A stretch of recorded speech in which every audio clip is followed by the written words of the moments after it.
Costi G, buongiorno e ben ritrovati in diretta. Vi terremo compagnia come sempre fino alle 13:30 con tantissime notizie da tutto il territorio veneto. Attualità ma anche tante notizie di cronaca e partiamo proprio da qui. Come sempre andiamo a Conegliano perché uccide l'anziana madre con un coltello da cucina e poi chiama i carabinieri che lo arrestano dopo una colluttazione. Vediamo cosa è successo. Erano circa le 8 di stamattina quando si sono levate delle grida dalla palazzina di via Einaudi. Ma Ippolito Zandegiacomo, 57 anni, disoccupato, aveva già portato a termine il suo intento: uccidere l'anziana madre di 87 anni, Maria Luisa Bazzo, per tutti Gina, pensionata, con cui l'uomo viveva. Chiamati dallo stesso omicida, i carabinieri di Conegliano l'hanno trovata esanime in casa dopo aver bloccato il figlio seminudo al termine di una violenta colluttazione scaturita all'arrivo dei militari. Un litigio tra madre e figlio, come i vicini hanno confermato, accadesse spesso. Lei, molto o troppo accudente nei confronti dell'uomo, con seri problemi, e che da tempo era in cura al centro di salute mentale di Conegliano. Quando seguiva le terapie non aveva particolari problemi. Questa mattina però qualcosa di ancora sconosciuto ha improvvisamente scatenato la sua furia. È una notizia sconvolgente per una città come la nostra.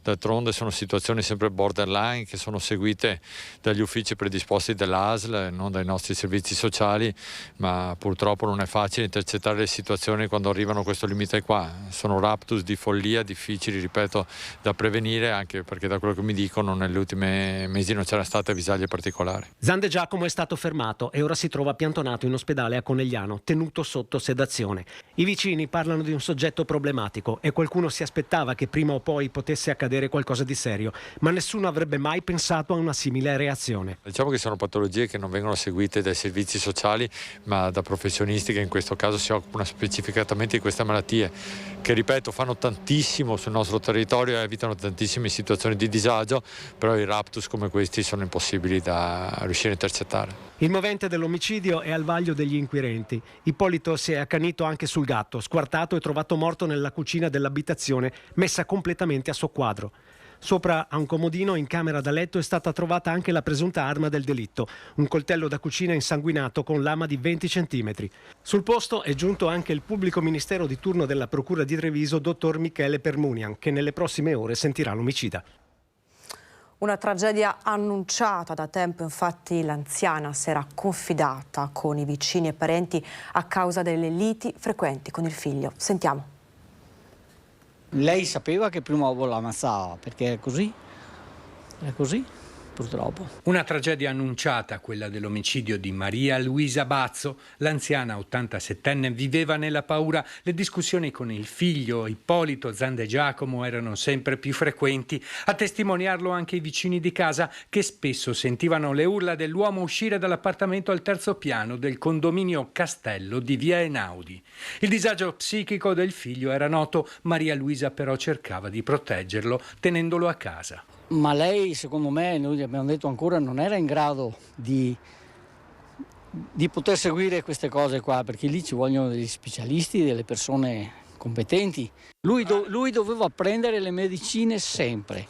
Se non prendeva le medicine lui dava di matto. E quando lui commetteva quei tiri là, lo ricoveravano e stava lì sedato, faceva la terapia dovuta con le dottoresse, i dottori, e poi quando era un po' che si riprendeva veniva a casa. Dunque la signora viveva un po' nella paura, nel terrore che il figlio le potesse fare del male? Sì. Con la morte del padre, avvenuta un mese fa, la situazione si era ulteriormente deteriorata. I litigi fra madre e figlio si erano intensificati. Maria Luisa Bazzo aveva gestito per anni l'albergo Belvedere a Auronzo di Cadore, paese d'origine di suo marito. Al figlio avevano aperto un bar per cercare di aiutarlo, impresa che non era andata a buon fine. Lui una volta aveva gestito anche il bar San Martino Conegliano, tantissimi anni fa. So che beveva. Sì, ma non era proprio cattivo dire il vero. Ma... Sì, una cosa così non se l'aspettava nessuno. No, nemmeno io, veramente, l'ho saputo adesso stamattina, nemmeno io pensavo una cosa del genere, veramente. E con la cronaca ci spostiamo nel Bellunese, tragedia sulla 203 a Gordina, alla Stanga, un giovane di 21 anni ha perso la vita uscendo di strada. Avrebbe compiuto 22 anni il prossimo 23 novembre Alessandro Tabacco di Codogné nel Trevigiano, un giovane carico di sogni dalle capacità eccelse riconosciute da Luxottica, che da 8 mesi l'aveva assunto nella sua direzione amministrativa ad Agordo. Ma in ufficio questa mattina non ci è arrivato. Alessandro è morto nello schianto della sua auto accaduto alle 5:30 all'altezza del villaggio Enel, in località La Stanga, lungo la 203 a Gordina. L'Opel Corsa sulla quale il giovane viaggiava verso il posto di lavoro si è schiantata contro la ringhiera di una casa. L'impatto violento l'ha fatta carambolare sul prato che costeggia la strada. Inutili i soccorsi chiamati da 2 automobilisti che precedevano l'utilitaria del 21enne. Ai sanitari del SUAM non è rimasto che constatare la morte sul colpo di Alessandro Tabacco. Ad originare la tragedia, secondo quanto hanno riferito i testimoni, la manovra tentata dal giovane che ha sterzato per evitare di investire un cervo sbucato d'improvviso in una zona che è tristemente nota per l'attraversamento di animali selvatici. I pompieri arrivati da Agordo hanno messo in sicurezza l'auto ed estratto la salma del 21enne, che è stata ricomposta e trasferita all'obitorio del San Martino. I rilievi di legge sono stati eseguiti dalla Polstrada di Belluno. Alessandro Tabacco era fresco di laurea in economia aziendale conseguita all'Università Ca' Foscari di Venezia dopo aver frequentato il liceo Marconi a Conegliano. Un curriculum brillante quello del 21enne, che vantava solide esperienze maturate all'estero. Nella sua pagina di LinkedIn di sé scriveva: alla ricerca di persone uniche e rinnovate occasioni per elevarmi intellettualmente. Il faro della sua vita, un pensiero di Martin Luther King, racchiuso nella copertina del profilo. Se non posso fare grandi cose, posso fare piccole cose in un mondo fantastico. Quel mondo adorato stamattina gli ha chiuso le porte in faccia, consegnando la sua giovane vita a una sorte infausta. E sul dramma si è espresso il consigliere provinciale delegato Franco De Bon. Sentiamo. Una grande tragedia veramente che ci lascia tutti quanti attoniti. Il tema è grande, è complesso, vede molti soggetti in campo. Interventi tanto per la messa in sicurezza delle strade dalla caduta massi quanto per i pericoli causati dall'attraversamento della fauna selvatica. Per quest'ultima fattispecie gli incidenti hanno raggiunto il livello di guardia praticamente almeno uno al giorno lungo le strade della Gordino e Alto Gordino, Cadore, Cortina, Feltrino e Basso Feltrino. Si tratta per lo più di investimenti di cervi e caprioli, ma le statistiche riportano anche altre specie di selvatici, quali mufloni, volpi, tassi e lepri. La tragedia di questa mattina La Stanga richiama l'urgenza di interventi finalizzati almeno alla mitigazione del rischio. Ci siamo mossi come provincia di Belluno organizzando un incontro con i soggetti gestori delle strade, ANAS Veneto Strade. Abbiamo suggerito che bisogna fare un passo avanti. Un passo avanti rispetto al protocollo in vigore, che prevede nel caso della realizzazione di opere stradali anche la presenza di zoologi e biologi, la cui consulenza risulta fondamentale per l'individuazione di passaggi faunistici. Sono attraversamenti dedicati, questi corridoi faunistici in cui con dei soprapassi o dei sottopassi delle gallerie semplicemente queste strutture vengono attraversate, appunto permettono il passaggio su un piano diverso rispetto a quello stradale. Un problema già affrontato in passato con strutture nuove, come accaduto durante la ristrutturazione della provinciale fra Belluno e Ponte nelle Alpi da alcuni anni, dotata di un sottopasso che ha praticamente azzerato gli incidenti causati dall'attraversamento di fauna selvatica. E con la cronaca rimaniamo nel bellunese. Ieri pomeriggio un operaio ha perso la vita sul lavoro. Si tratta di Giovanni Cella Sartor, conosciuto da tutti come Jerry. Il padre anni fa era morto fulminato mentre manovrava una pala che toccò col braccio allungabile i fili dell'alta tensione. L'uomo è morto in seguito al ribaltamento della pala gommata che stava manovrando per la preparazione del calcestruzzo all'interno di un'azienda di Cimagogna, alle porte della cittadina ai piedi delle 3 Cime di Lavaredo. Le cause dell'ennesima morte bianca sono al vaglio dei carabinieri di Auronzo e del personale dello Spisal. Sul posto i vigili del fuoco di Santo Stefano, Pieve di Cadore, con i volontari di Lozzo e i soccorritori hanno estratto l'operaio di 59 anni per il quale sono risultati vani i tentativi di rianimazione. Il mezzo pesante è stato messo in sicurezza dai pompieri che hanno concluso le operazioni di soccorso attorno alle 18:30.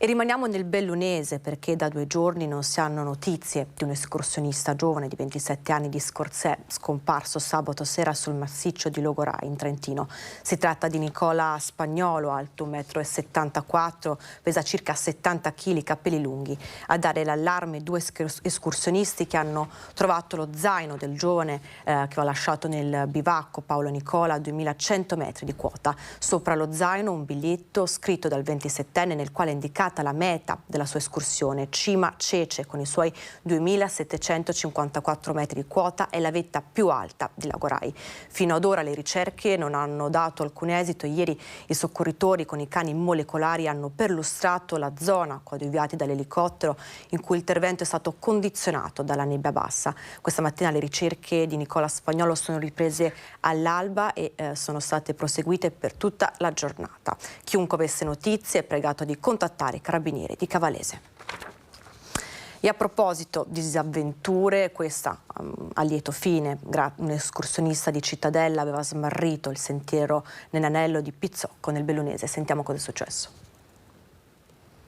L'allarme è scattato nel pomeriggio di domenica quando alla centrale del SUEM si sono rivolti i parenti di un escursionista di 33 anni di Cittadella che non aveva fatto ritorno dopo essere partito per completare l'anello del Pizzocco, un cammino di 7 ore piuttosto impegnativo. Proprio l'escursionista poco dopo riusciva, con la poca batteria del cellulare rimastagli, a comporre il 118. Una volta localizzato, una squadra veloce è partita subito con una previsione di 3 ore di cammino, seguita da da un secondo gruppo. Il 33enne è stato rintracciato verso le 22 in buone condizioni e riportato verso l'abitato di San Gregorio, dove il gruppo è giunto poco dopo la mezzanotte. E ora qualche istante di pubblicità, ma noi torniamo tra poco.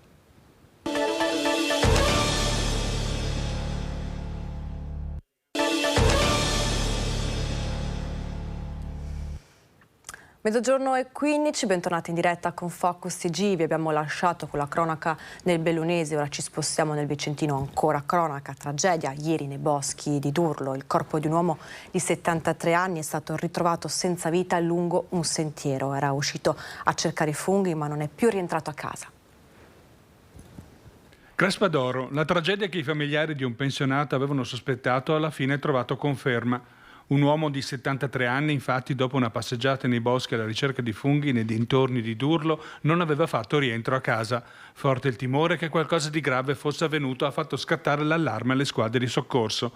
Nel pomeriggio di ieri, purtroppo, è arrivata la drammatica conferma. Il corpo dell'uomo è stato ritrovato riverso a terra nei pressi dei boschi di Contrada Menaspa. Probabilmente colto da un malore, si è accasciato sul luogo dove poi sono intervenuti i carabinieri per i rilievi e i vigili del fuoco coinvolti per il recupero della salma. E potrebbe essere stata solo una tragica fatalità, la morte di una donna di Valdagno precipitata da un ponte in città sul fiume sottostante. Sentiamo. Valdagno, sconcerto e dolore anche stamane per la morte di una cittadina di origine moldava di 49 anni domiciliata in città. Le forze dell'ordine stanno ancora indagando sulla ricostruzione della dinamica della tragedia che ha portato la donna a salire sulla balaustra del ponte di via Vittorio Emanuele Mazzotto sul fiume Guà e a precipitare sul greto del corso d'acqua, perdendo la vita all'istante. Nulla è stato ancora ufficialmente escluso, ma potrebbe essere stato molto probabilmente solo di una tragica fatalità. La donna, di professione badante, era in compagnia di un'amica durante un momento di riposo dal lavoro e sarebbe stata durante la passeggiata insieme ad avere l'idea di farsi ritrarre una foto sul ponte da mandare ai propri familiari. Per farsi una foto in una inquadratura originale, la donna sarebbe balenata l'intenzione di salire sulla balaustra del ponte che attraversa la zona Rivoli di Oltreagno. Nello sporgersi, oltre la zona di sicurezza, la donna avrebbe perso l'equilibrio proprio di fronte all'amica, che non ha potuto far altro che assistere inorridita alla caduta che è costata la vita alla 49enne. Subito sono intervenuti i soccorsi, il SUEM, i vigili del fuoco, la polizia locale, ma non è stato proprio possibile salvare la donna, il cui corpo è stato recuperato solo in tarda serata. Prima di mettere la salma a disposizione dei familiari potrebbero essere disposti ulteriori accertamenti. Gli investigatori stanno visionando anche le immagini di numerose telecamere in zona per verificare la corrispondenza delle dinamiche di ricostruzione della tragedia. E con la cronaca ci spostiamo nel veneziano, fine settimana di violenza a Venezia e terraferma Mestre, un accoltellamento domenica e un'aggressione sabato sera. Vediamo. Sangue durante il festival al Parco Albanese di Mestre. Domenica sera verso le 23 davanti a centinaia di persone un uomo avrebbe colpito un altro alla gola con un oggetto tagliente. Non è chiaro se un coltello o cocci di vetro. Qualcuno ha cercato di tamponare la perdita di sangue mentre venivano allertati soccorsi e forze dell'ordine. La polizia è arrivata poco dopo sul posto e il presunto aggressore è stato fermato nelle vicinanze dai militari della Guardia di Finanza e messo in stato di fermo. Potrebbe dover rispondere di lesioni aggravate, ma non è escluso che possa essere accusato anche di tentato omicidio. Il ferito invece è stato soccorso dall'ambulanza e portato all'ospedale, ma non risulta essere in pericolo di vita. Sconosciuti al momento i motivi del gesto, i due protagonisti della vicenda sono entrambi stranieri. L'organizzazione ha fermato l'evento. Difficilmente, hanno scritto, questo parco farà ancora parte del nostro tour in futuro. Solo la sera prima, questa volta a Venezia, in campo San Geremia, un ragazzo sarebbe invece stato picchiato per aver tentato di difendere la fidanzata molestata e presa di mira da un gruppo di persone. Tutti giovani, secondo le prime testimonianze, in preda all'alcol. Calci e pugni sul corpo e alla testa del ragazzo finché è finito a terra quasi privo di sensi. Il padre avrebbe inseguito il gruppo alla stazione dove si erano diretti dopo l'aggressione, dando l'allarme alla Polfer. Torniamo nel Trevigiano, provoca un incidente e si rifiuta di fare l'alcol test. Un motociclista è stato denunciato e sanzionato dalla polizia locale di Ausolo. L'uomo, un camionista di 55 anni di Montebelluna, non ha rispettato la precedenza ed è andato a collidere contro un furgone in via Capitello a Caselle d'Asolo. Di fronte alla richiesta di fare l'alcol test da parte dei vigili, se n'è andato ritirandosi in un bar. Solo un'ora dopo si è convinto ad uscire e effettuare il test che ha rivelato un tasso alcolemico di 1,25. È stato deferito dall'autorità giudiziaria per le violazioni di omessa precedenza, guida in stato di ebbrezza e nei confronti è stata comminata una pesante sanzione per l'aggravante di aver causato l'incidente. Sospensione della patente da 1 a 2 anni, un'ammenda da 1.600 a 6.400 euro. Ci spostiamo ora nel veneziano, incidente al porto di Marghera dove 4 container sarebbero caduti in acqua da una nave. Incidente sul lavoro al porto di Marghera dove 4 container vuoti sarebbero caduti in acqua da una nave ormeggiata al molo A. Una fortuna che nessuno sia rimasto coinvolto nell'incidente, che dunque non ha causato feriti. Attorno alla nave però erano al lavoro parecchie persone e dietro era ormeggiata una nave da crociera che aveva a bordo sia passeggeri che equipaggio. I container erano vuoti ma di misura grande, di 12 metri di lunghezza. Sul posto gli uomini della Capitaneria di Porto per i rilievi e per ricostruire l'accaduto. I sindacati chiedono da tempo che il traffico merci e quello passeggeri vengano separati. Ed è ricoverata in gravi condizioni all'ospedale di Padova una ragazza di 11 anni investita d'agna mentre era su bicicletta. È stata trasportata in elicottero all'ospedale di Padova la ragazza di appena 11 anni investita intorno alle 17 del pomeriggio di domenica ad Agna, all'incrocio tra via Reniere e via Carrare. La ragazza stava facendo un giro in bici poco lontano da casa quando, per cause da accertare da parte della polizia stradale di Padova, è stata investita da un'auto, una Seat Altea condotta da un uomo di 42 anni. È stato il conducente a prestare i primi soccorsi all'undicenne, sbalzata sull'asfalto. Sul posto sono arrivati i sanitari del SUEM 118 che hanno chiesto l'intervento dell'elicottero. La ragazza adesso è ricoverata in prognosi riservata all'ospedale di Padova. Rimaniamo nel Padovano. 5 anni fa aveva ucciso il padre sparandogli un colpo di pistola alla nuca. Aveva solo 16 anni all'epoca. Tra qualche giorno sarà completamente libero. Superata la messa in prova, i giudici hanno dichiarato estinto un reato. Aveva 16 anni e quel giorno non era andato a scuola perché aveva mal di pancia quando ha ucciso il padre, l'imprenditore Enrico Boggian di 52 anni, sparandogli un colpo alla nuca con il fucile sottratto al nonno nella villetta di Selvazzano Dentro.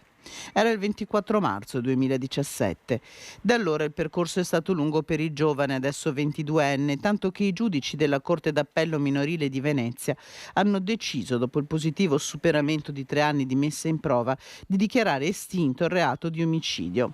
Un lungo percorso quello compiuto dal giovane, prima nel carcere minorile di Treviso, poi in una comunità del centro Italia, che lo ha portato, secondo i periti che lo hanno esaminato, a essere valutato in modo positivo.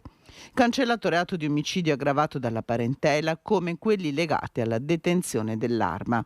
Il giovane adesso vive a Roma, dove lavora. Nel frattempo ha completato gli studi e si sta riavvicinando alla famiglia. È stato solo uno scherzo, ha continuato a ripetere confessando il delitto agli inquirenti. La vita e la giustizia gli offrono una seconda occasione. Rimaniamo nel padovano, lutto nel mondo dell'imprenditoria per l'improvvisa scomparsa a 58 anni di Mauro Mantovan. Si è spento improvvisamente nella sua abitazione di Padova all'età di 58 anni Mauro Mantovan, ingegnere, membro dell'associazione Alumni UniPD. Mantovan era presidente e socio fondatore di AIREF, società con sede a Tribano specializzata nel distretto del Freddo. Innovatore e grande visionario, l'ingegnere era alla guida di un gruppo con 300 collaboratori e un fatturato di oltre 78 milioni di euro. Lascia la moglie e 4 figli. Con la cronaca ci spostiamo nel Bassanese, è stato pizzicato con una patente falsa pagata 800 euro, quarantenne denunciato. Girava dal 2018 con una patente falsa. Un 47enne di Cartigliano deve rispondere di falsità materiale e uso di atto falso. L'uomo, fermato in Viale delle Fosse in città per un controllo, ha esibito ai poliziotti una patente romena, ma qualcosa non è quadrato agli agenti, che hanno subito accertato la validità del documento. In effetti è risultato falso e intestato a un ignaro cittadino romeno di 33 anni, mai stato in Italia. Il 47enne ha ammesso di aver acquistato la licenza 4 anni prima da un conoscente, pagandola 800 euro. Per lui, oltre alla denuncia, anche la sanzione per guida senza patente. Rimaniamo a Bassano, ancora con la cronaca. Nascondevano in auto 3.000 euro di merce appena rubata. 4 persone sono state denunciate. Fermati in auto in Viale Vicenza a Bassano, gli agenti del commissariato hanno trovato nel bagagliaio borsoni con dentro 3.000 euro di merce rubata, tra pistacchi, deodoranti, creme e scatolette di tonno. Denunciati per ricettazione 2 uomini e 2 donne di età compresa tra i 25 e i 40 anni, residenti in provincia di Lodi, tutti gravati da numerosi pregiudizi di polizia per reati contro il patrimonio. Il materiale trasportato dal gruppetto è risultato provenire dai supermercati Lidl e Aldi di Cassola. Contattati i responsabili, ne hanno constatato la mancanza. Per tutti e 4 è stato emesso il foglio di via obbligatorio con divieto di far ritorno per 3 anni nel comune di Bassano. Le 2 donne erano tra l'altro già gravate da foglio di via del questore di Pavia. Lo avete sentito, tantissime notizie di cronaca e ancora con la cronaca ci spostiamo nel Trevigiano, Bisarca in fiamme sul passante all'altezza di Preganziol, illeso l'autista. Paura poco dopo le 5 di questa mattina lungo il passante di Mestre, tra gli svincoli di Preganziolo e Martellago, ai confini tra le province di Treviso e Venezia. I vigili del fuoco sono intervenuti lungo la carreggiata in direzione Milano per l'incendio di un camion Bisarca carico di 8 autovetture che sono andate bruciate insieme al mezzo. Illeso l'autista, che è sceso dall'abitacolo in tempo per evitare conseguenze.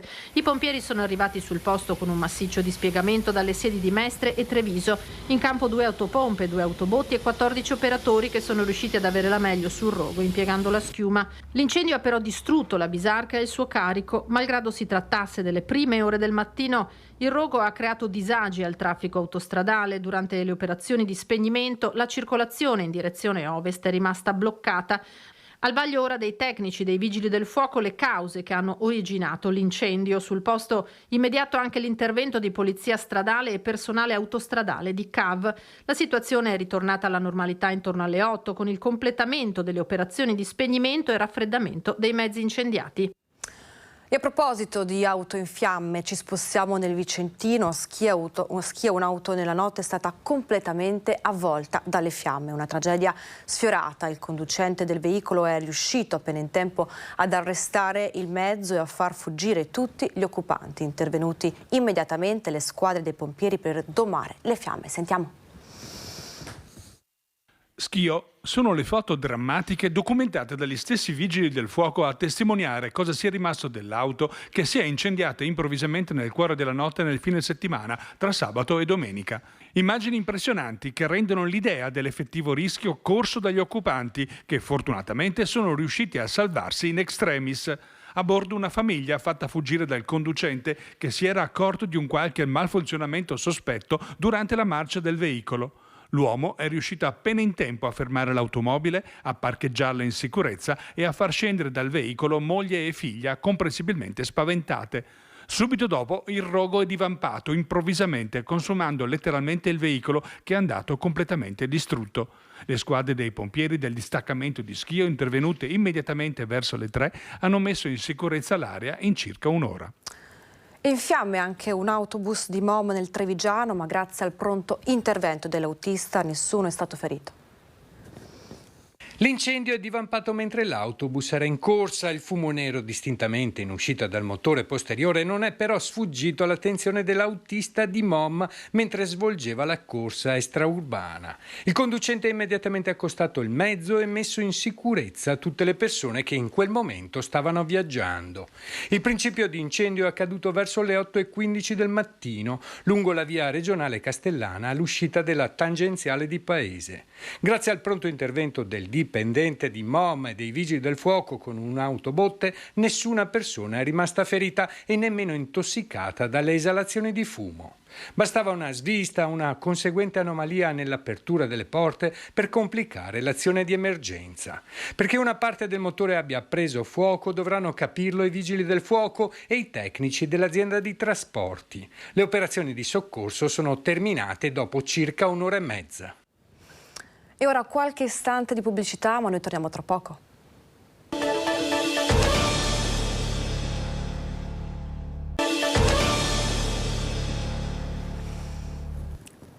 Mezzogiorno e 30, bentornati in diretta con Focus TG, vi terremo compagnia fino alle 13:30, l'avete sentito, tantissime notizie di cronaca da tutto il territorio veneto e continuiamo con la cronaca e ci spostiamo nel Vicentino a Castelgomberto. Evade dai domiciliari e viene rintracciato dai carabinieri. Sentiamo cosa è successo. I carabinieri della compagnia di Valdagno hanno dato esecuzione al provvedimento di ripristino di ordine di esecuzione per la carcerazione emesso dalla Procura della Repubblica nei confronti di un cittadino indiano. L'uomo dovrà scontare la pena detentiva di 1 anno e 6 mesi per il reato di evasione perpetrato nel 2017. All'epoca dei fatti si trovava in regime di arresti domiciliari a Valdagno per aver compiuto una rapina con altre 3 persone ai danni di un connazionale, ma nonostante la misura restrittiva si era allontanato volontariamente dalla propria abitazione. Evasione constatata nel corso dei controlli da parte dei militari dell'Arma, i quali, rintracciato l'uomo, lo avevano ricondotto presso il proprio domicilio in regime di arresti domiciliari. L'uomo, rintracciato il 21 ottobre a Castelgomberto dai militari della stazione di Trissino, è stato condotto presso la casa circondariale di Vicenza per espiare la pena prevista.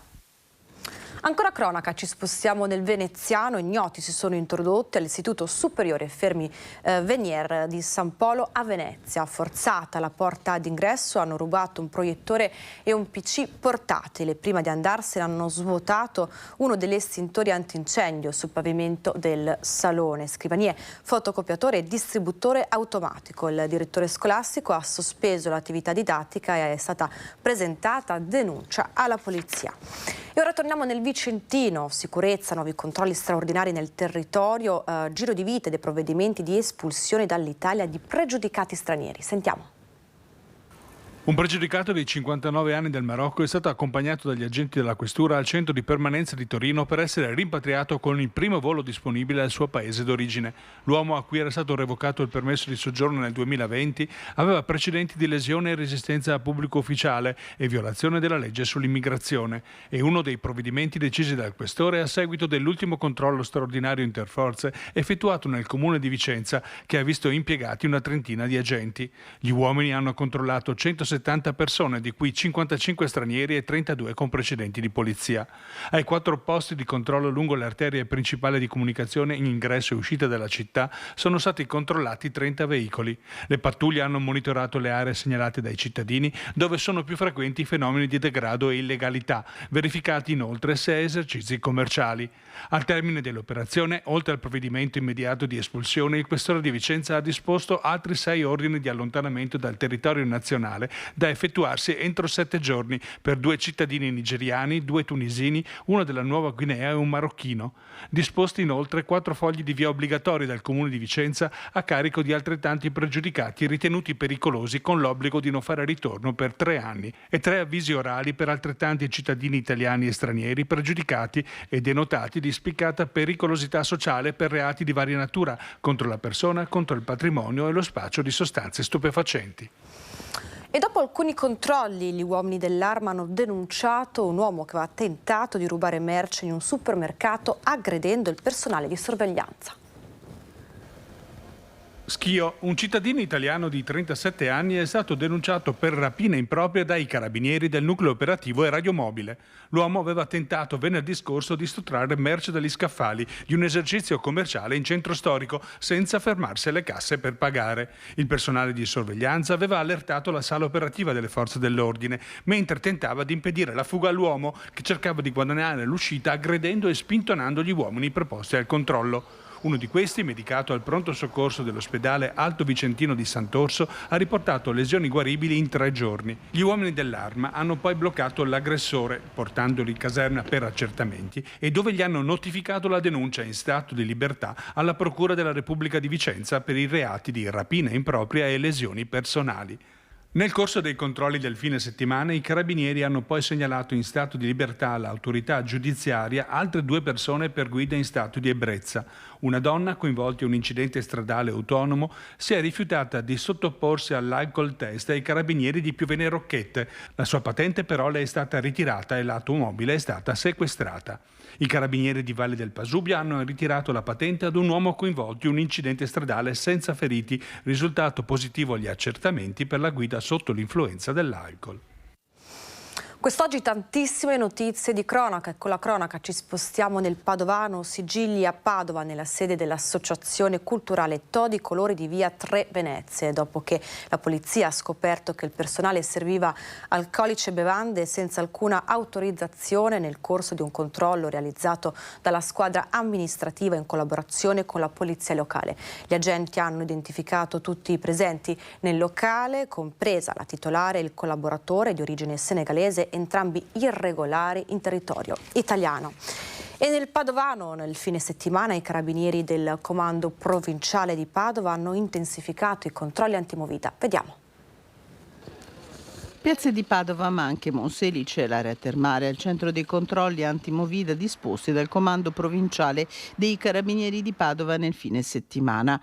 In città identificate 80 persone e fermati 35 veicoli. A Monselice il NAS ha multato un bar e un'enoteca con sanzioni rispettivamente di 1.500 e 2.000 euro. Sempre a Monselice denunciati un cittadino coinvolto in un incidente stradale per guida in stato di ebbrezza alcolica e 3 ragazzi, 2 erano fratelli, trovati in possesso di sostanze stupefacenti. Ad Albignasego è stato il padre di un 19enne trovato in possesso di 63 grammi di marijuana coltivata in casa a chiedere l'intervento dei militari. A Montegrotto Terme, infine, denunciato un giovane ubriaco che infastidiva gli avventori di un bar. E sono tanti i controlli da parte delle forze dell'ordine nel territorio, controlli a tappeto dei carabinieri anche nei bar e ristoranti nel veneziano, e sono arrivate anche delle sospensioni di attività. I controlli eseguiti nelle scorse settimane dai carabinieri del nucleo ispettorato del lavoro nel veneziano hanno portato ad una sanzione di 20.000 euro e alla sospensione dell'attività d'impresa per un ristorante del centro di Chioggia dove è stato trovato un cameriere in nero intento a servire ai tavoli. L'ispezione ha anche riscontrato violazioni in materia di sicurezza sui luoghi di lavoro. Sempre a Chioggia, multa di 8.000 euro con sospensione dell'attività a un bar che aveva omesso di effettuare la valutazione dei rischi aziendali e la formazione sulla sicurezza del personale. A Milano, sanzioni per 10.000 euro con sospensione dell'attività per un bar gestito da cittadini stranieri dove un banconiere in nero italiano somministrava bevande ed alimenti ai clienti. E a proposito di evasione fiscale, nel Padovano segnalazioni qualificate all'Agenzia delle Entrate da parte del Comune di Vigo d'Arzere, che in 5 anni ha recuperato 700.000 euro di tributi evasi. 007 a caccia dei furbetti dei tributi nel nome di onestà ed equità. Dal 2016 l'Ufficio Tributi del Comune di Vigo d'Arzere ha attivato una collaborazione con l'Agenzia delle Entrate che gli ha permesso in 5 anni, dal 2017 al 2021, di incassare quasi 700.000 euro. Grazie al controllo capillare delle posizioni di tutti i contribuenti, gli addetti hanno presentato segnalazioni puntuali all'Agenzia delle Entrate che verifica il pagamento da parte di imprese e cittadini delle quote dovute di IMU e TASI. Le cifre recuperate sulla base della convenzione sottoscritta da Vigo d'Arzere, ma anche da altri 9 comuni del Padovano, vengono incamerate direttamente dalle casse municipali. 3.631 gli avvisi di accertamento emessi in 5 anni per un totale di oltre 1.600.000 euro di crediti da recuperare, dei quali già 700.000 sono tornati nelle casse del comune.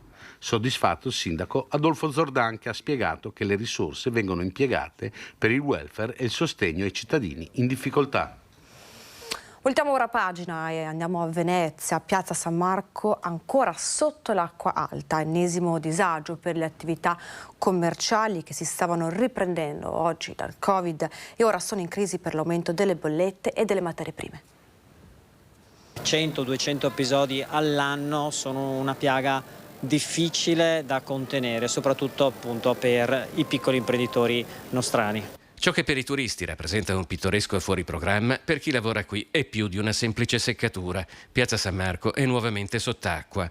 L'area marciana è una delle più basse di Venezia. Per allagarla è sufficiente un'alta marea di 83 centimetri, troppo pochi perché si sollevi il Mose, ma tra qualche anno dovrebbe essere pronta la soluzione. Finalmente si parla della messa in asciutto della Piazza San Marco, i lavori dovrebbero partire intorno alla metà di novembre, lavori che dureranno qualche anno purtroppo, quindi ancora qualche anno da soffrire, però insieme al Mose che negli ultimi anni ci sta difendendo dalle acque alte eccezionali, iniziamo a vedere la luce in fondo al tunnel.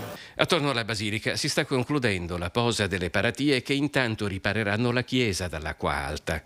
L'acqua granda del 19 e soprattutto la crisi del Covid sono state pagate da Piazza San Marco con la chiusura del 30% delle attività. Ora il caro bollette e il rincaro delle materie prime vanno a colpire i primi segnali di ripresa che si stavano manifestando in questi mesi. Si rischia nuovamente che qualcuno debba abbassare la saracinesca. Qualcuno purtroppo ne parla, anche perché ricordiamo che qui abbiamo dei costi enormi, abbiamo gli affitti, la COSAP ormai sono entrate a regime, quindi i debiti che sono stati accumulati in questi anni non è che siano spariti, non sono ancora arrivati i rimborsi dei soldi che sono stati tirati fuori per i restauri che abbiamo dovuto affrontare dopo l'acqua grande del 2019, quindi la situazione per tantissimi è veramente complicata.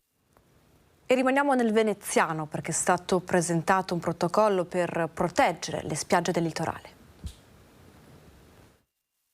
Le nostre spiagge sono ovviamente un elemento sensibile, molto delicato e che è sotto attacco da parte dei cambiamenti climatici, nel senso che abbiamo da un lato i fenomeni intensi di mareggiata che vanno a erodere le spiagge più di quanto accadeva in passato. Dall'altra parte abbiamo che nel corso degli ultimi decenni le spiagge non subiscono più un ripascimento naturale attraverso l'apporto di materiale che arrivava alle foci attraverso i fiumi. Proprio per trovare soluzioni concrete a medio-lungo termine è stato avviato uno studio di fattibilità presentato a Palazzo Grandi Stazioni per dare il via a un progetto pilota di ripascimento delle spiagge del litorale veneto. Presente anche l'eurodeputata Conte, che si è fatta portavoce dell'iniziativa con l'Unione Europea per vagliare la disponibilità eventuale di finanziamenti comunitari. È un progetto pilota, è un progetto sperimentale per capire la fattibilità e l'utilità di quello che andremo a fare. È fondamentale per il nostro Veneto e anche, come ho detto prima, sono stata contattata già dal governatore Fedriga, ma intanto partiamo dal Veneto, che è il punto di partenza fondamentale per me. Il progetto, nato qualche mese fa a partire dallo studio delle iniziative portate avanti negli altri paesi europei, coinvolge anche la conferenza dei sindaci del litorale e la Camera di Commercio, ma è stato fortemente voluto anche da Union Mare.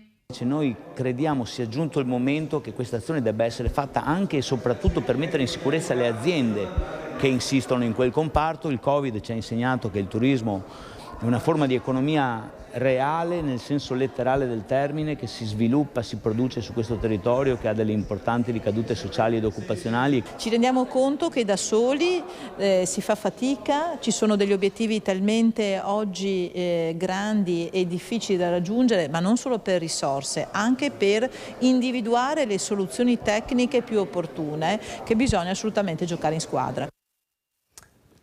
E ora qualche istante di pubblicità, ma noi torniamo tra poco.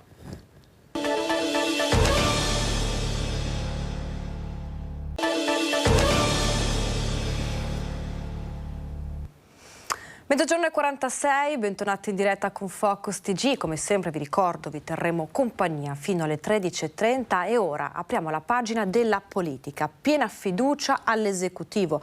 L'ha espressa il presidente Luca Zaia a margine di un evento che lo ha portato nel Vicentino con Salvini alle infrastrutture, messi in sicurezza tanti progetti aperti in Veneto. E poi l'autonomia.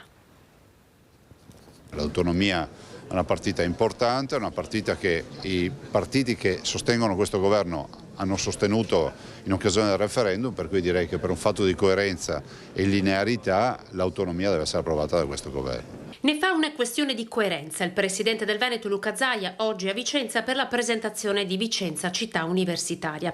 Ha detto Zaia che l'autonomia è stata sostenuta dai partiti che oggi sono al governo, se non unitamente in campagna elettorale, aggiungiamo noi, almeno in occasione del referendum promosso ormai 5 anni fa. Questo è un governo che ha grandi responsabilità, grande consenso e crea anche grandi aspettative. Aspettative che per Zaia si traducono anche in opere finite. I progetti aperti sono tanti e alla guida del Dicastero delle Infrastrutture ne è certo con Matteo Salvini queste aspettative non saranno disattese. Abbiamo un bel portafoglio di opere da proporre, da ultimare. Penso alla Pedemontana che sarà ultimata, anzi annuncio che a dicembre collegheremo la 27 e poi per marzo 2023 si arriverà a Montecchio. Dall'altro devo anche dire che abbiamo molti fronti aperti, a iniziare dalla partita della Laguna del Mose, la portualità, il tema del trasporto pubblico locale. Il primo provvedimento per il Presidente rimane però quello a favore delle famiglie, che la crisi tra disoccupazione e rincari sta mettendo ancora a dura prova. E a proposito di autonomia del Veneto, in questi giorni decorre l'anniversario del referendum e l'appello al governo dei sindaci vicentini. Sentiamo. Faccio appello al nuovo governo affinché finalmente dia risposta all'esigenza di autonomia del Veneto. Un quinquennio di attesa è veramente un tempo impensabile nella politica dei nostri territori. C'è stato un referendum votato da stragrande maggioranza dei veneti e ad oggi tutti i governi passati hanno disatteso questa volontà. È una volontà popolare che a mio avviso deve essere rispettata. Se pensate che proprio ieri abbiamo ricevuto la notizia che relativamente ai fondi PNRR inerenti alla rigenerazione urbana e riservati ai comuni sotto i 15.000 abitanti, i comuni del nord Italia hanno avuto 0 euro. La proiezione della sostenibilità dei comuni virtuosi, così come siamo definiti noi che riusciamo a gestire bene i nostri comuni, nella proiezione è messa veramente a rischio. Purtroppo in questi 5 anni non abbiamo visto risultati concreti, solo parole, auspici, attese, vane, tanto da rendere quasi fuori dalle aspettative dei nostri concittadini questa importante riforma. Per fare una battuta, Grisignano ha già la propria autonomia per certi versi, considerando che all'Uni del Soco noi facciamo la fiera franca. Al di là di ciò, Grisignano, ma il Vicentino in maniera particolare che detiene questo record, ma vorrei dire il Veneto, si aspetta proprio questa prospettiva. Sono passati 5 anni e speriamo non arriviamo al 6º. Rimaniamo nella pagina politica, efficienza e accelerazione nei processi, a dirlo il neo ministro della giustizia. Carlo Nordio, sentiamo.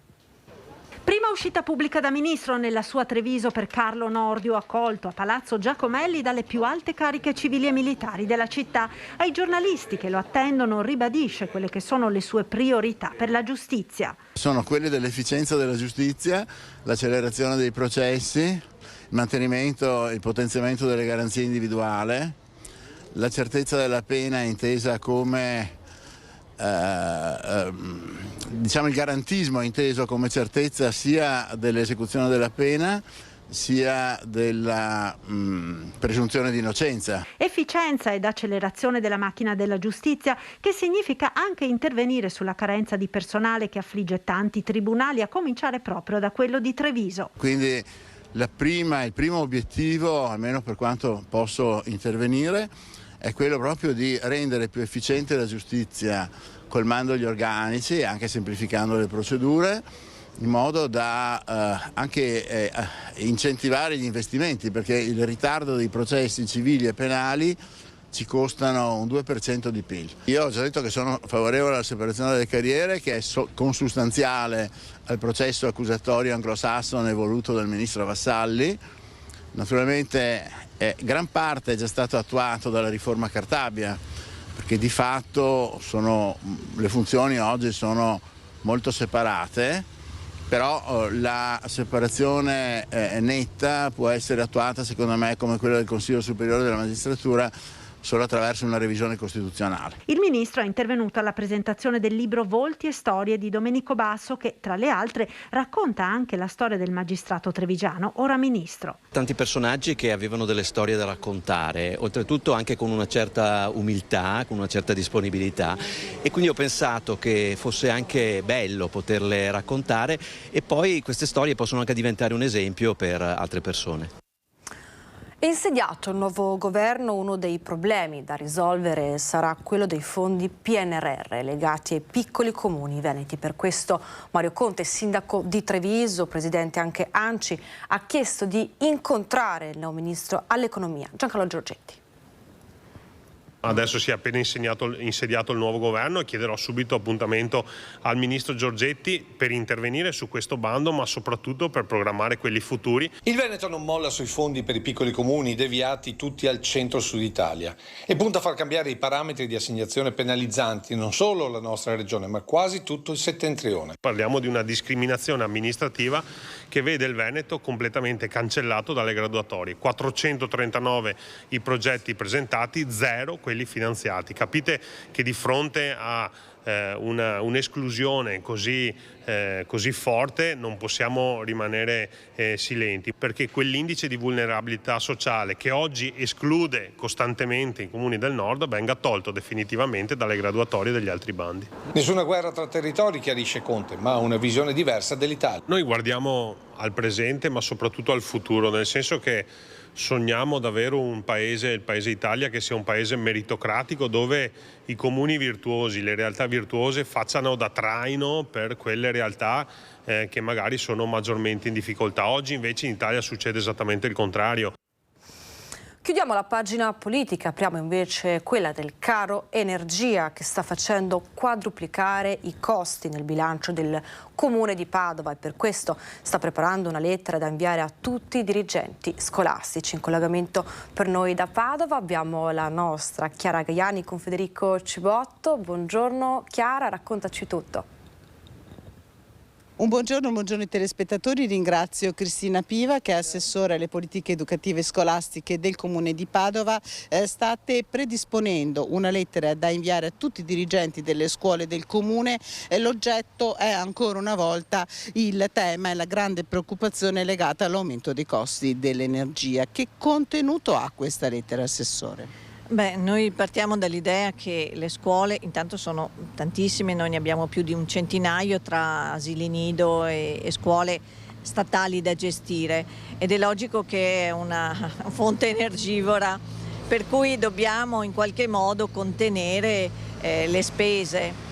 Quello che non vogliamo assolutamente fare è tagliare sull'erogazione ai ragazzi, perché hanno già subito anni di lockdown, di privazione della socialità, e quindi è assolutamente impensabile di tagliare sulle attività scolastiche per i ragazzi. Quello che possiamo fare è pensare delle modalità nuove o più razionalizzate delle riunioni, delle interclassi, dei contatti con i genitori, che potrebbero essere fatte in maniera diversa.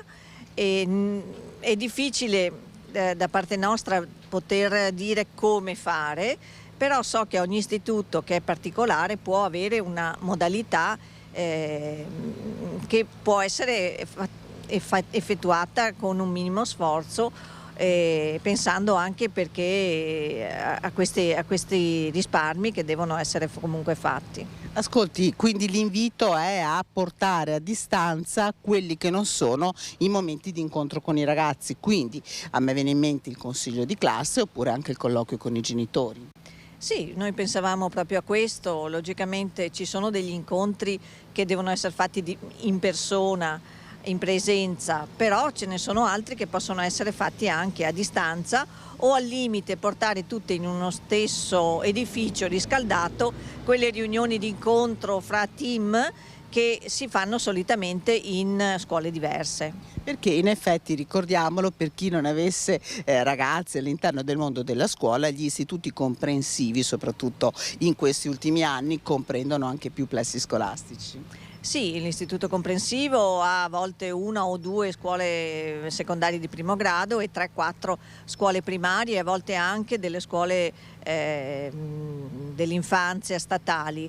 Noi pensavamo che una razionalizzazione potesse essere fatta per quanto riguarda gli organi collegiali e gli incontri di lavoro proprio singolarmente come una situazione tagliata su misura. Avete fatto siamo ormai insomma alla fine di ottobre, un conto di quanto possono costarvi, insomma di quanto vi stanno costando, di quanto stanno incidendo sul bilancio del comune gli aumenti? Beh, guardi, le bollette sono quadruplicate, per cui abbiamo costi che si contano a milioni, non certo a migliaia. Si parla di una spesa complessiva, non solo del riscaldamento eccetera, ma complessiva di quello che è il funzionamento del comune sui più di 20 milioni di euro. Ecco, parlando anche di casa comunale, so che avete anche invitato tutti i dipendenti e sono davvero tantissimi, sono più di 1000 se non sbaglio, i dipendenti del comune di Padova a fare dei risparmi. Beh, certo, anche noi in prima persona lo dobbiamo fare per una coscienza civica, prima di tutto, non utilizzare per esempio fonti di riscaldamento alternativo, la stufetta o cose del genere, spegnere le luci quando non serve, cercare di razionalizzare proprio al massimo le fonti energetiche. Ecco. Ascolti, sembra però che quasi insomma il tempo stia sostenendo i comuni, questo ottobre mite vi permette comunque di procrastinare, di portare in avanti l'avvio dei riscaldamenti. Sì, certo, un'accensione che era prevista di norma intorno al 14 di ottobre è stata portata prima al 22, adesso cerchiamo di tirare proprio fino a venerdì prossimo, poi ci sarà questo piccolo ponte e potremo accendere già il 3 di novembre, sempre che non ci sia una progressione di questa stagione anomala che davvero sì, in questo momento ci sta dando una mano, ma non è che ci soddisfi molto. Ecco, allora ringraziamo davvero l'assessore Piva, non so se ci sono altre domande da studio, altrimenti da Padova restituisco la linea. Grazie alla nostra Chiara Gaiani. Ora vi lasciamo per l'ultima pausa pubblicitaria, ma torniamo tra poco.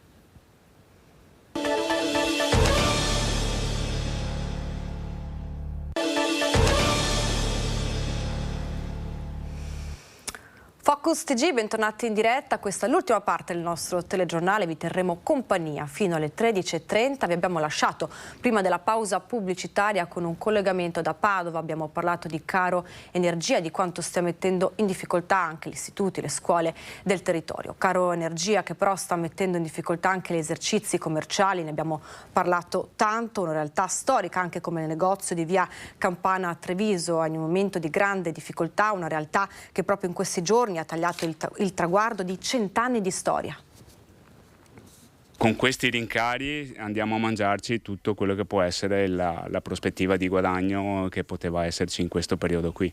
Pensavo di avere dopo il Covid una ripartenza e Questa è un'altra bella mazzata, perché tra bollette e rincari della merce soprattutto comincia a essere difficile a portare avanti l'attività. A parlare è il titolare dello storico negozio che a Treviso tutti chiamano ancora Campana, nell'omonima via a ridosso della pescheria, che vive al pari degli altri un periodo non facile. Come tutti, le bollette incidono tanto, sono più che raddoppiate. Cerchiamo di limitare i costi, abbiamo dovuto eliminare del personale per cercare proprio di ridurre i costi. Negozio arrivato a tagliare in questi giorni il traguardo del secolo, scandito nell'ultima parte da tappe per nulla semplici, la cessione da parte della famiglia ferrarese ai dipendenti, la pandemia e ora, come sottolineato dai soci che l'hanno rilevato, la nuova crisi nazionale e internazionale. 100 anni di questo negozio che noi abbiamo preso su 5 anni fa, io ci ho lavorato dentro come dipendente per diversi anni. E nel registro dei dipendenti anche nomi altisonanti come quello di Luciano Benetton che compare a libro paga. Realtà da tutelare, i negozi cittadini ribadiscono dall'amministrazione di Cassugana. Rendono viva la città. È chiaro che senza un negozio c'è il degrado. Caro energia che colpisce anche gli ambulanti alle fiere tradizionali che vediamo in questo periodo. Energia e materie prime incidono sugli aumenti ai consumatori. Quanto costa una frittella? Beh, attualmente oggi siamo costretti a venderla a 3,50 €, la classica. Rispetto a quanto veniva venduta prima? Rispetto ai 2,50 € dell'anno scorso, giusto in questo periodo qui. Cos'è aumentato per voi che la producete e la vendete? Beh, come ormai si dice da tempo, tutta la materia prima. Nel nostro caso il gas, la benzina per il trasporto e per anche diciamo l'energia elettrica. Poi la farina, l'olio, lo zucchero, del triplo ormai, per cui tutta la materia prima va a influire naturalmente sul prezzo finale per il cliente. All'incirca un paio d'anni fa l'olio era 1,10 €, 1,30 € e l'anno scorso era salito a 3,90 €. Quindi un incremento notevole che purtroppo finisce anche per controvoglia di chi vende, finisce sulla frittella che i cittadellesi, i padovani, i veneti mangiano nelle loro fiere. Caro energia che colpisce anche Etra, che però grazie a un mix di soluzioni è riuscita a contenere gli aumenti, a non riversarli sui cittadini. Risparmio energetico, corretta gestione dei contratti di acquisto e la produzione di energia elettrica per autoconsumo. Questa la ricetta che propone Etra, la multi-utility pubblica specializzata nel servizio idrico integrato e la gestione dei rifiuti. Sul fronte della riduzione dei consumi, Etra è sempre orientata verso tecnologie che permettono di ottenere significativi risparmi energetici, tecnologia pensata appunto per ridurre gli sprechi. Sono state inoltre sostituite le lampade tradizionali nelle sedi e negli impianti con sistemi a LED e viene utilizzato il telecontrollo per gestire al meglio i processi aziendali. Il contenimento dell'impatto degli aumenti deriva anche da un oculato sistema di acquisto dell'energia. Altro fattore fondamentale per il contenimento dei costi, però, è l'autoproduzione di energia elettrica per autoconsumo. Grazie al nostro core business, vale a dire i rifiuti e l'acqua, che rappresentano per noi una risorsa secondo il principio dell'economia circolare, spiega Flavio Frasson, presidente di Etra, produciamo biogas ed energia elettrica dai rifiuti, gestiamo piccole centrali idroelettriche sui canali irrigui e ricaviamo energia dai diversi impianti fotovoltaici. In questi mesi si sta valutando la possibilità di realizzare pannelli fotovoltaici anche negli impianti. Infine, l'impianto di produzione di biometano dal digestore di Bassano permetterà in futuro di alimentare, partendo con rifiuto umido, parte della flotta aziendale con notevole risparmio di gasolio da autotrazione. Rimaniamo in questa grande pagina del caro energia, del caro bollette. Ogni serranda che chiude si perde un'anima del commercio. È forte la preoccupazione dei gestori dei locali anche nel Bassanese. Caro bollette, luce e gas alle stelle, si preannuncia un inverno pesantissimo, soprattutto per chi gestisce bar, ristoranti, strutture di accoglienza. Da un canto i salassi da pagare, dall'altro il venire incontro ai clienti, mantenendo sempre gli standard qualitativi, senza trovarsi costretti ad aumentare in maniera spropositata i prezzi. E sono proprio i diretti interessati che non ci stanno, come ci dichiara Carla Bordignon, referente di Confcommercio di Romano Dezzelino, che tra l'altro è pure titolare di un locale. Per noi è una grandissima preoccupazione. Da parte nostra ci stiamo tentando in tutti i modi poter tutelare, perché sappiamo che il risparmio è il primo guadagno. Però naturalmente non spetta a noi il compito di poter risolvere questo problema. È dovuto a una politica che non ha tenuto conto per niente di quello che si poteva fare negli anni passati e adesso stiamo pagando quello che saranno i risultati futuri. Speriamo che si risolva e che nel futuro ci sia una soluzione. Certo, dobbiamo essere aiutati e sostenuti, perché ogni serranda che chiude si perde un'anima nel commercio e un'anima soprattutto in un'attività come un bar vuol dire lasciare i clienti da soli. E anche il settore della concia, aziende che appunto contribuiscono alla ricchezza del territorio vicentino, risentono pesantemente dell'impennata dei costi dell'energia e le aziende lanciano un appello al governo. Tempi difficili per il distretto della concia, settore nevralgico per l'economia vicentina e non solo. Queste aziende sono energivore, ma soprattutto i sistemi di depurazione della concia lo sono. Parliamo di 7-8 milioni di euro in più da pagare rispetto al passato, un 20-30% in più di bollette e poi il processo di depurazione, un'ulteriore spesa aggiuntiva, col rischio che ricada sulle concerie e sui costi di produzione. Ci sono poi delle stranezze, come vengono giudicate dalle imprese. L'azienda Acque del Chiampo è sì considerata energivora, ma non è inserita all'interno di quelle aziende, dei codici Ateco di quelle aziende che possono beneficiare del credito d'imposta. Quindi è una beffa oltre appunto al danno che stiamo subendo. Distretto e sindaci chiedono allo Stato di rivedere la posizione e di inserire la depurazione dell'acqua nell'attività della concia. È diventato impossibile ribaltare il maggior costo derivante dall'energia appunto sul cliente finale, perché questo porterebbe totalmente fuori mercato le nostre attività. Un'operazione però questa che non si potrà fare all'infinito, i risparmi delle aziende prima o poi finiranno e la crisi esploderà. Ci siamo resi conto come le nostre aziende siano veramente maggiormente penalizzate rispetto agli altri stati che producono pelle e c'è il rischio appunto che la produzione si sposti in altri stati. L'appello di sindaci e aziende allo Stato dunque è quello di intervenire subito. Ve l'abbiamo raccontato, si allunga sempre di più la lista degli imprenditori vicentini, trevigiani, veneti, costretti a chiudere per i rincari dell'energia. Quello che sentiamo ora si occupa di riciclo di materiali. Gli imprenditori sono stremati. Il rincaro dell'energia, l'aumento delle bollette, il costo del lavoro che di conseguenza si impenna e molti partecipano alle proteste di piazza e contemporaneamente pensano di chiudere. Questo imprenditore si è già trovato ad affrontare un aumento del 660%. Spegnere tutto è già realtà. Noi abbiamo un'azienda che fa recycling e raffinazione di metalli. Noi siamo passati da bollette da 25.000 euro l'anno scorso a bollette che arriveranno a 150.000 euro quest'anno. Io ho fermato tutto perché purtroppo se lavoro oggi rischio di fallire, per cui per non fallire mi devo fermare.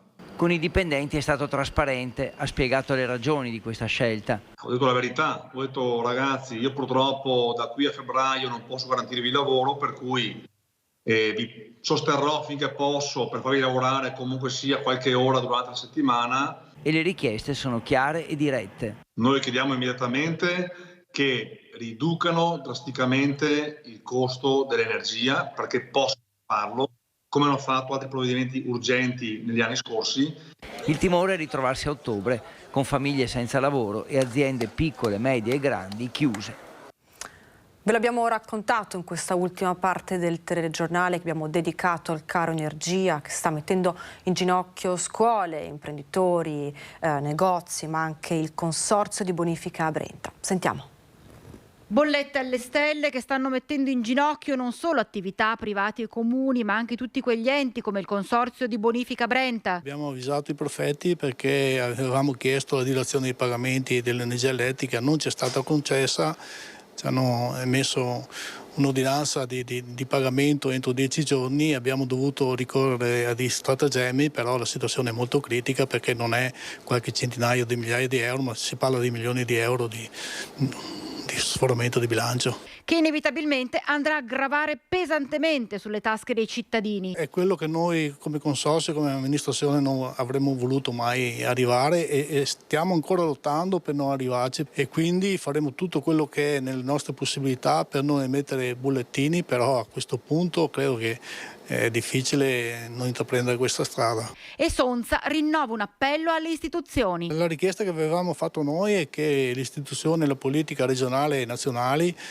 ci mettesse una tappa a questa che è una guerra non solo ucraina, ma è anche una guerra economica sul nostro paese, perché questo va a innescare un sistema di aumenti che si ripercuotono poi sulle aziende agricole che sono già in difficoltà, non hanno bisogno di essere ancora messe più in difficoltà da queste situazioni che sono legate al sistema di costi di energia. E sono poi i numeri a raccontare questa situazione sempre più complessa e delicata. Sono oltre 4.600 i posti di lavoro in meno da ottobre a dicembre rispetto allo stesso periodo dell'anno scorso. Segnali preoccupanti dell'indagine Unioncamere sulle intenzioni di assumere da parte delle imprese trevigiane.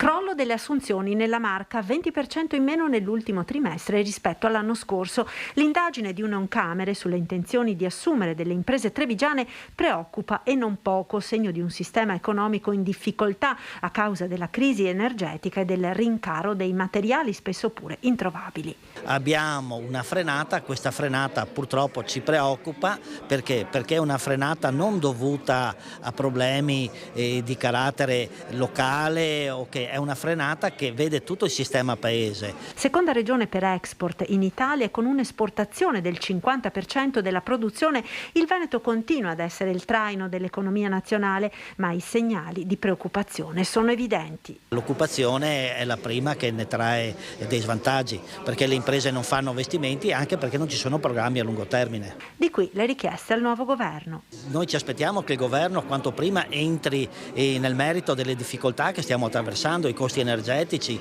che sono altissimi, l'aumento delle materie prime dovuto alle speculazioni, la riforma fiscale, la riforma della giustizia, perché anche la giustizia ha un suo comparto, e poi la burocrazia. La burocrazia è un peso importantissimo che rallenta, e le infrastrutture. In questo momento delicato e di incertezza vola l'inflazione, con l'inflazione vola la spesa nel carrello dei cittadini vicentini, sul podio dei rincari pane, verdura, bevanda e bevande analcoliche. L'inflazione a Vicenza, pensate, registra il 9,2%, un dato superiore alla media nazionale. Dal pane alla verdura, alle bevande, al caro bollette, non si arresta la corsa dei prezzi e l'inflazione a Vicenza registra un dato superiore alla media nazionale. L'indice dei prezzi al consumo segna una variazione del più 9,2% a settembre 2022 rispetto allo stesso mese del 2021. Carrello della spesa che si traduce in salasso. La voce prodotti alimentari e bevande analcoliche registra, dati dall'Ufficio Statistica del Comune relativi al mese di settembre, una variazione annuale del più 12%, dove il dato in maggiore aumento congiunturale è quello dei vegetali. Ma il balzo dei prezzi colpisce trasversalmente, basti pensare che un chilo di pane fresco costa in media 4,37 €. Sul latte sì, tanto, e anche sulla frutta e verdura. 3,50 € adesso ho preso mezzo chilo di spinaci. Basta? E invece quanto li pagava? Ma molto meno. Tutti i tipi di frutta. Frutta e verdura, pasta, pane. E posso dire non è alimentare, però la carta igienica ha avuto un balzo incredibile. Carta casa, carta igienica, sacchetti, un 20% in genere. E poi ci sono le bollette. La voce abitazione, acqua, elettricità e combustibili registra a settembre una variazione annua del più 34,4%. Ah beh, bollette non se ne parla, qui c'è un po' paura, mi arriva l'altro giorno. Raddoppiate? E anche di più. Rimaniamo nel Vicentino, apriamo la pagina della sanità con il bilancio sociale 2021 dell'ULSS Berica. Il direttore generale: stiamo tornando ai numeri dell'attività pre-Covid. 145.000 accessi ai punti di pronto soccorso dell'ULSS 8, più di 45.000 ricoveri che hanno permesso di recuperare i livelli pre-Covid, interventi chirurgici che sono stati 39.500 a fronte di una capacità pre-Covid di circa 43.000. Sono solo alcuni tra i dati relativi all'attività ospedaliera dell'ULSS 8 contenuti nel bilancio sociale del 2021. Abbiamo dovuto sospendere una serie di attività a favore del trattamento dei pazienti Covid e per evitare l'ampliamento della pandemia. E in questo momento abbiamo recuperato, per quel che concerne i ricoveri, siamo tornati assolutamente ai valori del 2019. Prevenzione messa a dura prova con numeri imponenti per quanto riguarda l'effettuazione di vaccini. Gli sforzi maggiori si sono concentrati sulla prevenzione dal Covid, oltre 54.600 quelli somministrati dal Servizio Igiene e Sanità Pubblica, numeri di un'attività che punta sempre più a rivolgersi al territorio. Cercare di dare il maggior supporto possibile ai nostri pazienti nell'ambiente più idoneo a rispondere alle loro necessità. E questo dovrebbe essere, partendo dal domicilio del paziente, il territorio. E con la sanità ci spostiamo nel Bassanese, torniamo a parlare del caos Isac, duro intervento della CISL sulla situazione di chi lavora nelle 2 case di riposo comunali. Viene chiesto un intervento forte da Regione e Comune. Continua a succedere il caos gestionale di questa casa di riposo. Non usa mezzi termini Elena Tonelli, segretaria generale CISL della funzione pubblica, in merito alla sempre più delicata situazione all'interno delle 2 case di riposo comunali di Bassano, lo Sturm e Villa Serena. Dopo la protesta dello scorso luglio e l'incontro in prefettura a Vicenza con le parti coinvolte, non escludono nuove agitazioni. Non hanno mantenuto gli impegni presi in sede prefettizia. Avevamo avuto delle rassicurazioni da parte del Presidente che avrebbe migliorato il clima all'interno della casa di riposo e nulla è stato fatto, anzi è peggiorato. La stessa cosa vale per la direzione della casa di riposo, che si era impegnata a fornirci dei documenti necessari per fare delle verifiche su quanto era stato trattenuto. Bene, non hanno mantenuto neanche questo. A questo si sono uniti molti problemi legati al Covid e quindi alla non presenza dei parenti dentro la casa di riposo, a errori gestionali delle buste paga e alla non fornitura di alcuni elementi tipo le ferie, tipo dei permessi. Siamo tornati indietro di 50 anni nell'organizzazione del lavoro, dove anche per fermarsi a prendere un bicchiere d'acqua o per andare in bagno dobbiamo segnare l'assenza. Credo sia inaudibile una cosa del genere. Qualcuno deve fermare questo scempio. Tonelli lancia un messaggio diretto alle istituzioni. Devono intervenire tutte le istituzioni preposte, la Regione Veneto, il Sindaco e forse fare partire finalmente la riforma delle IPAB che passa la conduzione sotto alle ULSS. Quindi anche chi amministra la città, anche la sindaca di Bassano non può più tirarsi indietro? Credo che la sindaca di Bassano sia molto consapevole che in questo istituto le cose devono essere prese per mano. Chiudiamo la pagina della sanità e ci spostiamo a Romano Dezzelino, dove è stato modificato il piano triennale alle opere pubbliche, priorità alla nuova scuola a Montegrappa, slitta invece al 2023 il centro polifunzionale di Fellette. Approvata a Romano Dezzelino una variazione di bilancio e una modifica al piano triennale delle opere pubbliche. Al centro della decisione c'è il progetto della nuova scuola secondaria di primo grado Montegrappa. Quando parliamo di opere pubbliche parliamo sempre di strutture e di infrastrutture che hanno un impatto molto importante nella vita dei nostri concittadini. Qui parliamo di scuola, la scuola media, il campus scolastico che abbiamo pensato di realizzare a Romano e per il quale abbiamo ottenuto un importante contributo nel 2020, 3 milioni di euro, che poi sono diventati fondi PNRR, adesso è nella sua fase pre-esecutiva, quindi stiamo per arrivare alla gara d'appalto. In questa fase però ci siamo anche resi conto che c'è stato un importantissimo incremento dei costi delle materie prime e di conseguenza lo studio di fattibilità, che prevedeva dei costi tra i 1.100 e i 1.300 euro al metro quadrato, è schizzato a 1.500, 1.600, finora a 1.800 euro al metro quadrato. Questo ha avuto inevitabilmente un impatto sui costi del comune, dunque in questa fase non è possibile realizzare tutto subito. Abbiamo deciso di rivedere il piano opere pubbliche traslando al 2023 il centro polifunzionale, quindi l'opera al centro di Fellette, ma con questa operazione recuperare tutte le risorse necessarie per avere già quest'anno la possibilità di realizzare la progettazione, di conseguenza appaltare l'esecutività dell'opera, quindi la scuola prima di tutto. E ora ci spostiamo a Vicenza perché è stato presentato il complesso universitario di Viale Margherita, i progetti per il futuro, dalla mensa al polo, alla didattica, anche alla ricerca.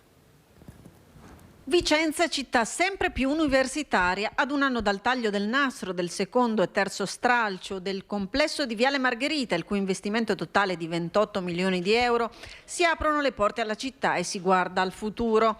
Dalla riqualificazione del palazzo ex ACI a San Biagio alla conversione dell'ex caserma Borghesi in polo di didattica e ricerca, che con la riorganizzazione del complesso di Contrabarche vede in Vicenza il principale distretto per l'ingegneria. E si lavora sulla mensa con l'obiettivo di acquistare l'area degradata a ridosso del complesso universitario di Viale Margherita. Stiamo facendo crescere anche gli spazi, stiamo lavorando per avere la nuova mensa, nuovi laboratori, quindi quella cittadella degli studi, quella struttura che permetta di avere servizi a 360 gradi per i nostri studenti. Vicenza unica in Veneto a vantare la presenza di 3 diversi atenei. È l'unica città che ha 3 università, Verona, Padova e Venezia. Direi che questo è un investimento che va in quella direzione, che fra l'altro darà vita e sosterrà un campus di oltre 4.000 persone. A partire dall'Università di Padova prima, con il polo di ingegneria, poi l'Università di Verona con il polo di economia, Padova ancora con sicurezza e igiene degli alimenti e recentemente anche lo UAV con il corso di design del prodotto. Si dà così concretezza alla visione dell'università diffusa, atta a valorizzare anche il tessuto cittadino e ad attrarre eccellenze universitarie con percorsi progettati secondo il fabbisogno di competenze delle aziende del territorio. Questo vuol dire mettere insieme i saperi necessari per una nuova anche fase della nostra economia vicentina. E a proposito di poli universitari ci spostiamo nel veneziano perché studenti in mobilitazione appunto a Venezia pronti ad accamparsi nella sede centrale della Ca' Foscari per chiedere più aule, più biblioteche, più mense. Il 25 ottobre gli studenti del collettivo universitario LISC predisporranno a Ca' Foscari un'aula studio aperta tutto il giorno per denunciare le mancanze di spazi e servizi di cui soffre l'Ateneo. In serata si completerà la stesura di un documento cui in questo mese hanno contribuito centinaia di studenti, che sarà consegnato al Senato accademico del giorno seguente. Porteremo anche delle tende, ci accamperemo sotto al rettorato per denunciare anche la mancanza di politiche abitative adeguate nei confronti degli studenti e aspetteremo in presidio permanente il Senato accademico. Alla rettrice verrà chiesto di fissare un tavolo di discussione sulle idee, proposte e rivendicazioni degli universitari raccolte nel documento. Abbiamo iniziato infatti l'anno accademico all'interno di aule sovraffollate che non sono abbastanza capienti per gli studenti e le studentesse, che si trovano infatti a dover seguire le lezioni sedute per terra o addirittura fuori nei corridoi. Poi ci troviamo in biblioteche che necessitano ancora di un sistema di prenotazione. La denuncia degli studenti, che contestano anche la chiusura alle zattere dell'aula autogestita per svolgere attività di associazionismo, avviene sotto alle finestre chiuse e davanti alle vetrine coperte da pannelli di compensato dell'ex residenza ESU di Campo San Tomà, un edificio di Ca' Foscari in disuso. È difficile per uno studente trovare alloggio a Venezia? È difficilissimo, da un lato il mercato degli affitti è altamente proibitivo e dall'altro lato l'università risponde con delle residenze studentesche che sono assolutamente troppo costose. Lo sappiamo, autunno è periodo di fiere a Marostica, torna domenica 30 ottobre l'antica fiera di San Simeone, festa del patrono in cui si festeggia la fine della stagione agricola. Nonostante le difficoltà, la Fiera di San Simeone non si è mai fermata, l'abbiamo compartimentata, se così si può dire, dovuto alle normative Covid, però si guarda sempre avanti. Guarda avanti l'antica Fiera di San Simeone e lo fa con uno sguardo rivolto anche alla tradizione del territorio. Una piazza, quella di Marossica, che si trasformerà nell'anima del mondo agricolo e dell'artigianato, ma non solo. Quest'anno torna in grande stile la tombola e tornano anche lo spiedo d'oca in piazza in collaborazione con Pro Marostica e commercianti, l'associazione commercianti e l'associazione ristoratori. Una giornata dedicata alla tradizione che avrà inizio con la Santa Messa. Programma che parte alle 10:30 del mattino con la messa del ringraziamento alla chiesa di Sant'Antonio e poi segue la benedizione dei trattori in Viale Stazione.